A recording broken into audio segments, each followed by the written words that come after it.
করো আর নেবো কেন সারা একবারই কান দুর্ঘটনায় পঙ্গু হওয়ায় ছেড়ে গেলেন স্ত্রী।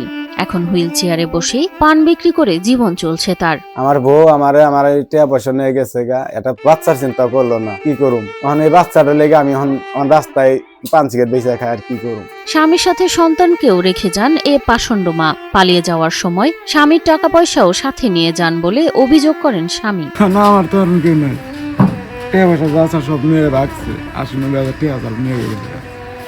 টিয়া লেগে চাই এখন তারা আমি কেটে দিন করে আমার বোনে চাকরি করে এই টিয়া নিছি। মায়ের আদর দিতে না পেরে সন্তানকে বুকে নিয়ে কান্নায় ভেঙে পড়েন বাবা।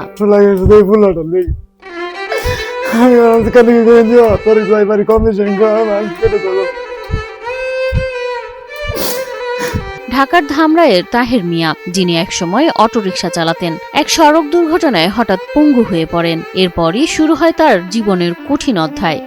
আমি অটোরিকশা চালিয়ে গিয়া অ্যাক্সিডেন্ট হয়েছি, আমার মেরুদণ্ড হাড় ভেঙে গেছে। প্রতিদিন পরিবারের লোকসহ এলাকাবাসী তাহেরকে কোলে তুলে ঘর থেকে বাহিরে বের করেন, আবার বাহির থেকে ঘরে নিয়ে যান।